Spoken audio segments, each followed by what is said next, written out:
Hi friends, సుగుణాలు ఛానల్కి స్వాగతం సుస్వాగతం. నేను మీ స్వీటీని. ఈరోజు ఈ వీడియోలో కడప జిల్లా చరిత్ర గురించి తెలుసుకుందాం ఫ్రెండ్స్. కడప జిల్లా చరిత్ర అనేది ఆంధ్రప్రదేశ్ రాష్ట్ర చారిత్రాత్మక సాంస్కృతికంగా గొప్ప విలువలతో నిండినది. కడపను ద్వారక కడప అని పిలవడం ఒక విశిష్టత. కడప అనే పేరు సంస్కృతంలో కదప ద్వారం అనే పదం నుంచి వచ్చినది. దీని అర్థం తిరుమల కొండలకి ద్వారం. ఇంగ్లీష్ పాలనలో CUDDAPAH గా వ్రాసేవారు. 2005లో తిరిగి KADAPAగా అధికారికంగా మార్చారు. మొదటిగా మౌర్యుల కాలం 322 నుండి 185 BCలో కడప ప్రాంతం మౌర్యుల పాలనలో భాగంగా ఉండేది. బౌద్ధ ధర్మం అభివృద్ధి చెందినది. దీనిని ధర్మపత్రికలు మరియు శిలాశాసనాలు ప్రూవ్ చేస్తున్నాయి. రెండోది శాతవాహనులు. 1st century BC నుండి 3rd century AD వరకు కడపలో బౌద్ధ సాంస్కృతిక స్థలాలు అభివృద్ధి చెందాయి. జమ్మలమడుగు, తాళ్లపాక వంటి ప్రాంతాల్లో పురాతన స్థలాలు కనుగొనబడ్డాయి. మూడవది విజయనగర సామ్రాజ్యం 14వ శతాబ్దంలో కడప ప్రాంతాన్ని పాలించింది. ఈ కాలంలో ఆలయాలు, రాయలపాలెం రాజధాని వంటి నిర్మాణాలు ఏర్పడ్డాయి. నాలుగవది కుతుబ్ షాహీలు అండ్ మొఘలులు. అనంతరం కుతుబ్ షాహీ సుల్తానులు, ఆ తర్వాత మొఘలుల ప్రభావం కనపడింది. ముస్లిం పాలనలో ఇస్లామిక్ శైలిలో కొన్ని మసీదులు, కోటలు నిర్మితమయ్యాయి. ఐదవది బ్రిటిష్ పాలన. 18వ శతాబ్దంలో కడప బ్రిటిష్ మద్రాస్ ప్రెసిడెన్సీలో భాగంగా ఉన్నింది. బ్రిటిష్ అధికారులు కడపను జిల్లా కేంద్రంగా అభివృద్ధి చేశారు. ఇప్పుడు మనం మన సాంస్కృతిక ప్రాముఖ్యత గురించి తెలుసుకుందాం. తాళ్లపాక కడప జిల్లాలో జన్మించిన అన్నమయ్య శ్రీ వెంకటేశ్వర స్వామికి అద్భుతమైన సంకీర్తనలను రాశారు. ఆయనను తెలుగు పద కవిత్వ పితామహుడిగా పరిగణిస్తారు. కడపలో పాలగాళ్ల వ్యవస్థ బలంగా ఉండేది. తిమ్మయ్య నాయుడు, చెక్కల రాజులు వంటి వారు రాచరికాన్ని కొనసాగించారు. ఇప్పుడు మనం ప్రసిద్ధ పర్యాటక చారిత్రక ప్రదేశాలను చూద్దాం. గండికోట. భారతదేశపు గ్రాండ్ కెన్యన్ గా పేరుగాంచిన నది గండి. బ్రహ్మం గారి మఠం. శ్రీ పోతులూరి వీర బ్రహ్మేంద్ర స్వామి ఆశ్రమం. తాళ్లపాక అన్నమాచార్యుల జన్మస్థలం. లోయోలా పాఠశాల కడపలో అత్యంత ప్రాచీన క్రిస్టియన్ విద్యా సంస్థ. ప్రస్తుతం కడపలో ఇండస్ట్రియల్ గ్రోత్ కి ఉక్కు పరిశ్రమల ప్రణాళికలు, మైనింగ్, ప్యారెట్స్, లైమ్స్టోన్ ఇలా ఎన్నో ఉన్నాయి. APSRTCలో ప్రథమంగా CNG బస్సులు ప్రవేశపెట్టిన జిల్లా మన కడప జిల్లా. మొత్తానికి కడప చరిత్ర అంటే బౌద్ధ కాలం మరియు రాజుల పరిపాలన మరియు ముస్లిం ప్రభావం మరియు బ్రిటిష్ ఆధిపత్యం మరియు ఆధునిక అభివృద్ధి. ఇప్పుడు మనం ప్రసిద్ధమైన ఆలయాల గురించి తెలుసుకుందాం. గండికోట. గండికోట విశేషం ఏంటంటే భారతదేశపు గ్రాండ్ కెన్యన్.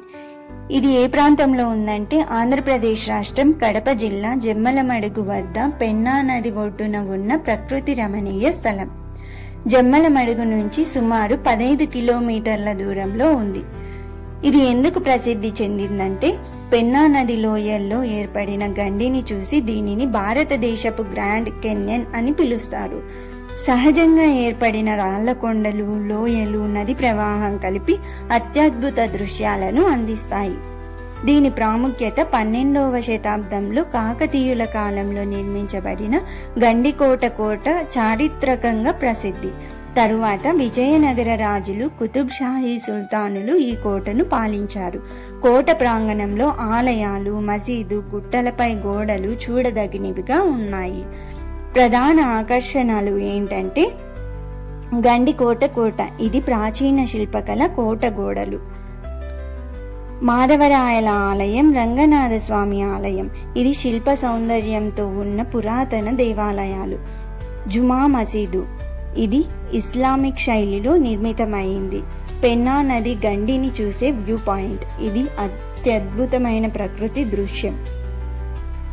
గండికోట గండిని చూస్తూ క్యాంపింగ్ చేయొచ్చు. కోట చుట్టూ ట్రెక్కింగ్ చేయొచ్చు. Photography, sunrise and sunset వీక్షించవచ్చు. నదిలో బోటింగ్. వాతావరణానుసారంగా సరిగ్గా వెళ్ళవలసిన సమయం అక్టోబర్ నుండి ఫిబ్రవరి వరకు. చల్లని వాతావరణం, క్లియర్ విజిబిలిటీ ఉంటుంది. ఇది కుటుంబాలతో వెళ్ళడానికి అడ్వెంచర్ ప్రియులకు, ఫోటోగ్రఫర్లకు అద్భుతమైన టూరిస్ట్ స్పాట్. బ్రహ్మం గారి మఠం కాళ్ళూరు. ఇది ఏ ప్రాంతంలో ఉందంటే ఆంధ్రప్రదేశ్ రాష్ట్రం కడప జిల్లాలో మైలవరం మండలం పరిధిలో ఉన్న కాళ్ళూరు గ్రామం. దీన్ని బ్రహ్మం గారి మఠం అని కూడా పిలుస్తారు. ఇది ఎందుకు ప్రసిద్ధి చెందిందంటే ఇది శ్రీ పోతులూరి వీర బ్రహ్మేంద్ర స్వామి గారి నివాస స్థలంగా మరియు ధ్యాన స్థలంగా ప్రసిద్ధి చెందింది.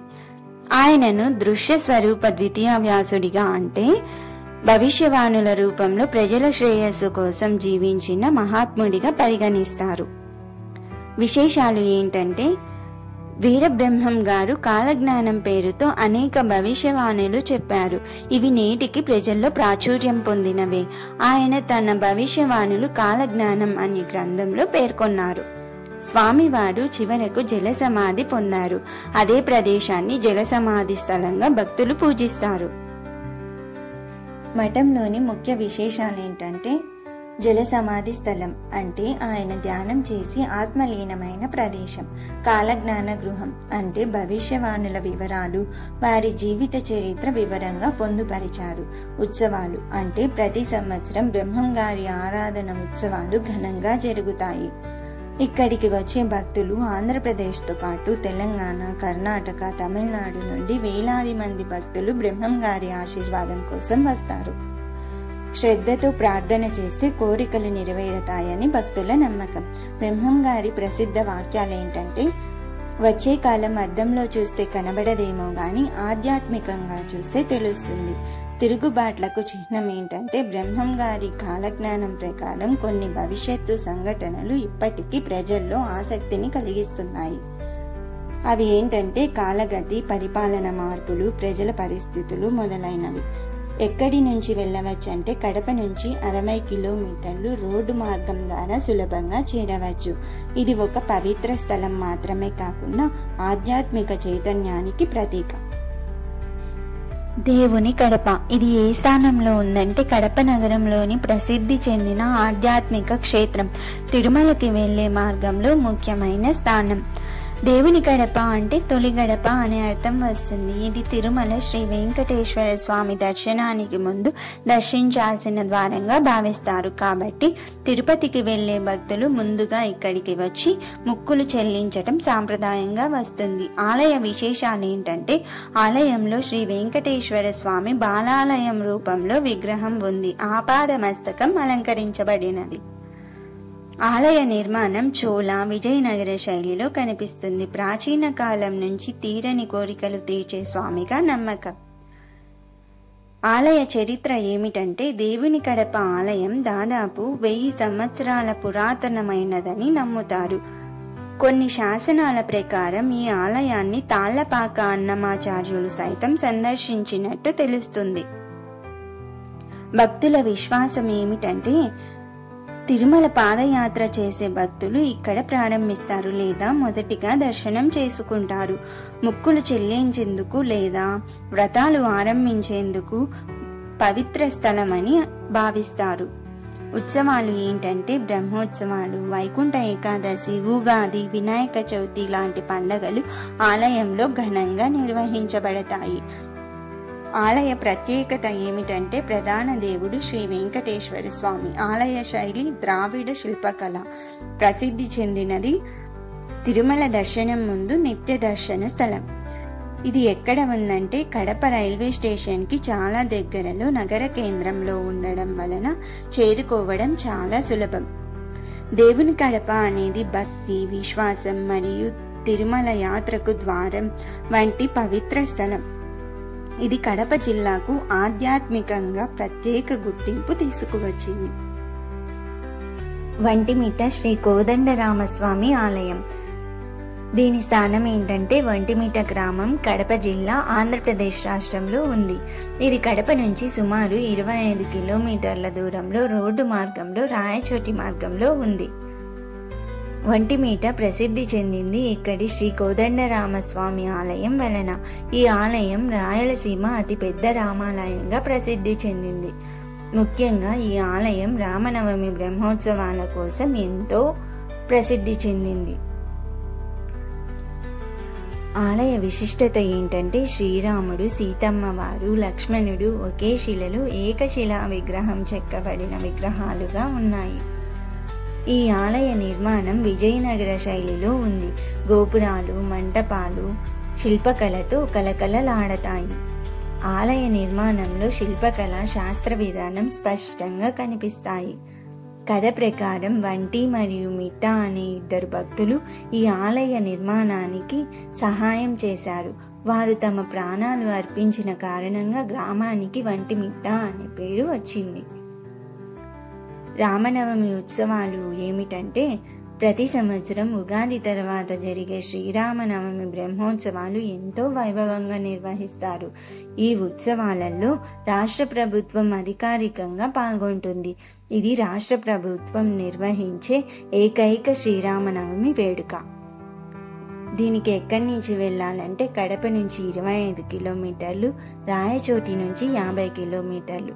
రోడ్డు మార్గంలో బస్సులు, క్యాబ్లు సులభంగా లభిస్తాయి. ఇది ఒక ఆధ్యాత్మికంగా గొప్ప స్థలం మాత్రమే కాకుండా శిల్పకళా సంపదకు నిలయంగా నిలుస్తుంది. ఇక్కడి శాంతత, రాముని ఆరాధన భక్తుల్ని ఆకట్టుకుంటుంది. తాళ్లపాక అన్నమయ్య జన్మస్థలం. దీని స్థానం ఏంటంటే, తాళ్లపాక గ్రామం ఆంధ్రప్రదేశ్ రాష్ట్రంలోని కడప జిల్లాలోని రాజంపేట మండలంలో ఉంది. ఇది రాజంపేట పట్టణం నుంచి సుమారు 5 కిలోమీటర్ల దూరంలో ఉంది. తాళ్లపాక గ్రామం ప్రసిద్ధి చెందింది ఎందుకంటే శ్రీ తాళ్లపాక అన్నమాచార్యులు అంటే అన్నమయ్య ఇక్కడే జన్మించారు. ఆయన తిరుమల శ్రీ వెంకటేశ్వర స్వామిపై కీర్తనలు రాసిన అత్యంత గొప్ప భక్త కవి, సంగీత పండితుడు. తాళ్లపాక అన్నమయ్య గారు 15వ శతాబ్దంలో జీవించి శ్రీ వెంకటేశ్వరుని మీద 32,000 పైగా సంకీర్తనలను రచించారు. ఆయన కీర్తనలు సంకీర్తన పరంపరకు నూతన ప్రాణం పోసినవిగా భావిస్తారు. తెలుగు భక్తి సాహిత్యంలో ఆయనకు ప్రత్యేక స్థానం ఉంది. తాళ్లపాక గ్రామ విశేషాలు ఏంటంటే, అన్నమయ్య కళ్యాణ మండపం అంటే అన్నమయ్య గారి పురాతన నివాసానికి దగ్గరగా ఉన్న ఒక పుణ్యస్థలం. అన్నమయ్య తల్లిదండ్రుల సమాధులు, వారసుల సంస్కరణలు కూడా గ్రామంలో చూడవచ్చు. సాంఘీకృత హరిదాసుల వేదిక అంటే అన్నమయ్య సేవా సంఘాలు తరచూ కార్యక్రమాలు నిర్వహిస్తుంటాయి. ప్రతి ఏడాది ఉత్సవాలు ఏంటంటే, అన్నమయ్య జయంతి సందర్భంగా కళ్యాణ ఉత్సవాలు, సంగీత కార్యక్రమాలు, సంకీర్తన పాఠశాలల ప్రదర్శనలు నిర్వహిస్తారు. తిరుమల తిరుపతి దేవస్థానం ఆధ్వర్యంలో కూడా ఈ ఉత్సవాలు ఘనంగా జరుగుతాయి. దీనికి ఎక్కడి నుంచి వెళ్ళాలంటే రాజంపేట నుండి 5 కిలోమీటర్లు, కడప నుండి 50 కిలోమీటర్లు. బస్సులు, ఆటోలు, కార్లు లభిస్తాయి. ఈ గ్రామం తెలుగు భక్తి సాహిత్యపు నిలయం మరియు శ్రీ వెంకటేశ్వర భక్తి మార్గానికి ఊపిరి. ఇక్కడి పర్యటన భక్తులకు ఆధ్యాత్మిక ఆనందాన్ని కలిగిస్తుంది. Thank you friends. Bye bye.